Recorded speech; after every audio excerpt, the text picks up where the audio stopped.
Trump का मशरिक वुस्ता का कामयाब तूफानी 2 दिन का यह दौरा, शाम से सारा तेल ले गया, सऊदिया और कतर से अरबों डॉलर समेट के वो ले गया।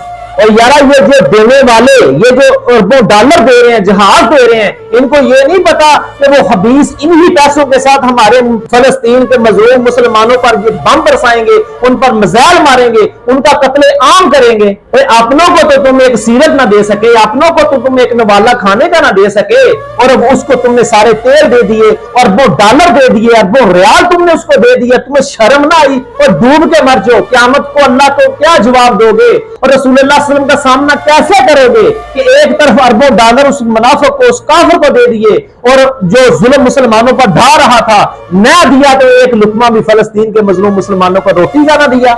ये काफिर हमसे पैसे लेकर जा रहा है। ये वो काफिर हैं जिनको हज़रत उमर फारूक हाथ लिखा करते थे, हाथ में 3 बातें लिखा करते थे, यहां मुसलमान हो जाओ, यहां जंग के लिए तैयार हो जाओ। अगर ये दोनों काम नहीं करने तो फिर अगर इस जमीन पर रहना है तो मुसलमानों को फदिया देकर रहना पड़ेगा। क्यों? ये जमीन अल्लाह और उसके रसूल की है। अगर तुमने कलमा भी नहीं पढ़ना, जंग भी नहीं करनी, फिर इस जमीन पर जलील होकर रहना पड़ेगा, मुसलमानों को फदिया देकर रहना पड़ेगा। और यारा जमीन अल्लाह और अल्लाह के रसूल की है, और आज फदिया वो मुसलमानों से ले रहा है। शर्म नहीं आनी चाहिए आपको?